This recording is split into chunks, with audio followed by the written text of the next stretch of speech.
Hello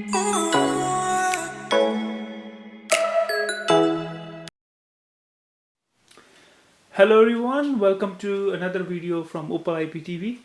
Today we're going to cover Formuler Z8 Pro. This is a very popular brand in IPTV. Z8 Pro is a continuation from the previous version Z8, and then previously it was Z7 Plus, and then it was Z7. So it started off from Z7 to 7 Plus to 8 and now 8 Pro. So in terms of the features and functionalities at the high level are very same, but we will dive deeper into what makes it different and one of the most popular and best-selling box in IPTV today. So before we get into the details, let's unpack this. Let's look inside what's inside the box. How does it look? What are the accessories and stuff? So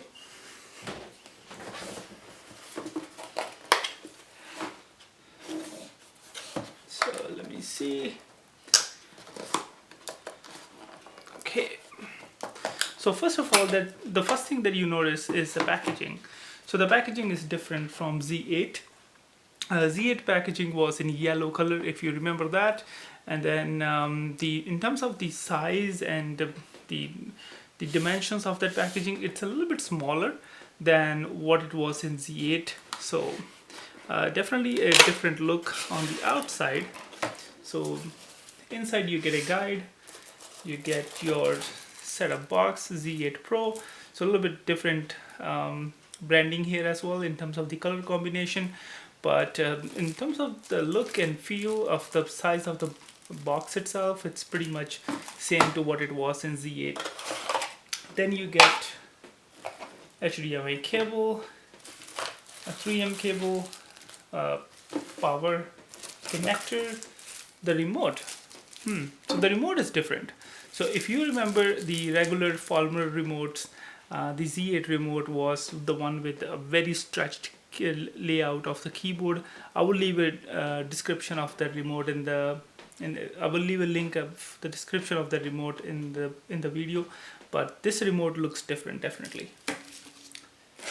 It's an antenna, power batteries, and of course the 3M cable. So that's what's inside the box. So my first impression is the one thing that stands out when I unpack this box is the remote.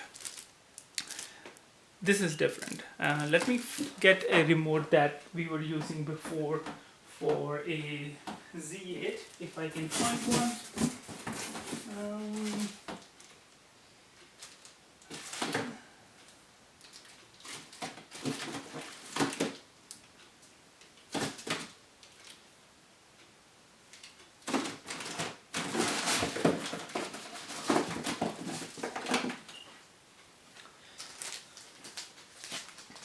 So the Z8 remote was pretty detailed, like this one. It was have a range of buttons. Now this is from Dreamlink, so it's not very same, but the layout was pretty much like this. It's very laid out, but this remote looks much smaller with less number of keys. So definitely a change here. So we'll get into the details of this one, how this will be useful or this will have its pros or cons versus using a more detailed remote. But that's the one standout thing I do notice when I unpack the box.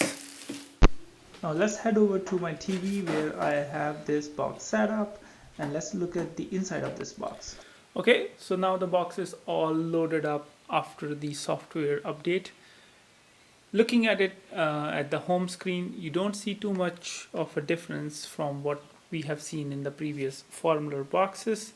One thing that you see right out of the gate is that there is no My TV Online application here, so that's something we would need to install from the store, and that store is supposed to be this Market Store, not the Google Play Store. So keep in mind there are two stores, app stores inside a Formuler. One is a Google Play Store, which is Android, because this box runs on Android platform, so you can install a bunch of applications like YouTube, Netflix, and anything else that's available on Google Play Store. So that's like basic Android functionality. But then Formuler has its own market store as well, where you can install the apps which are Formuler specific. So for example, My TV Online is one such app which is used to run IPTV. So that app can only be installed from the market option here and not from the Play Store. So as you can see, we already have that app installed, so we don't need to install it again. Always check for software updates. Like in my case, it's mentioning there are 2 more software updates that are pending, so I'll update them at a later time, but that's something you always need to check out for. Otherwise you can get an error code 7, which we have a lot of customers telling us that they see error code 7. That's because there are some software updates which are pending. So so yes, to summarize, the homepage is very similar, the look and feel is very similar to the previous versions of Z8 and Z7 Plus. So really nothing has been changed here in terms of the feature functionalities, look and feel of the box at the homepage. So the box forced me to do the updates that were showing up below there, the 2 updates. So now they are gone. So we are back at the home page. So in order to use IPTV, you need to go to My TV Online 2, and that's where you can set up your IPTV.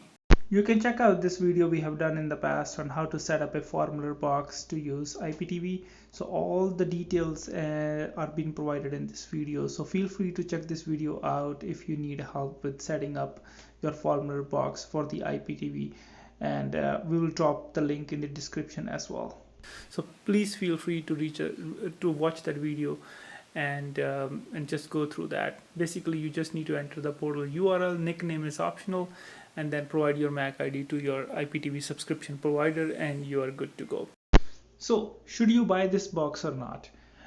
If you are already using Z8, then can say you can skip it. It really has no huge difference from the previous version. If you are on Z7 or Z7 Plus, definitely you can use an upgrade because it has a little bit nicer picture quality, definitely support more resolutions. So there is a nice little upgrade there. If you're using any other Android box such as Buzz, definitely it will be a great addition to get this box and get rid of your Buzz boxes. And for people who are Mac lovers, if you're really looking to switch to Android, this will be a great option for you to switch to Android.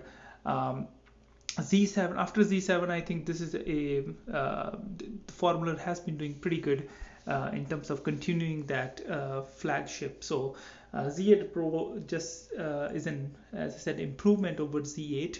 But if you're already having Z8, then you can skip this. But if you are on any other older version or any other Android box, or if you're a Mac lover looking to try Android box, then you can definitely give it a shot.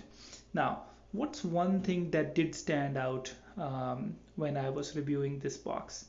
And I would like to call that out. What's the one big difference that I have seen with this box as compared to the previous version of Z8? So the Z8 and this box, the major difference is the remote. So the remote that you get in this one is definitely not as same as the one that you get on a Z8.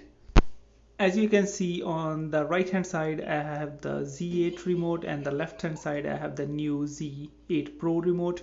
And on the Z8 remote you can see there are much more control buttons exposed on the front screen, whereas on the left hand side remote in the new Z8 Pro they're kind of hidden.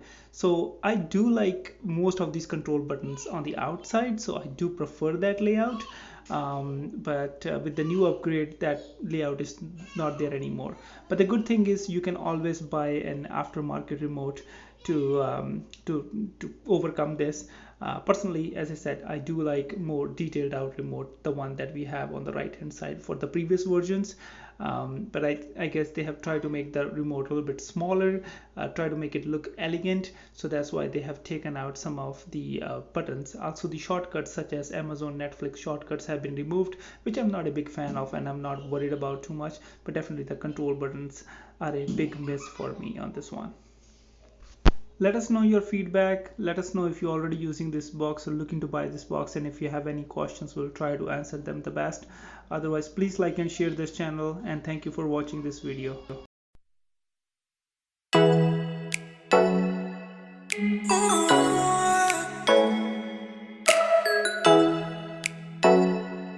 Ooh.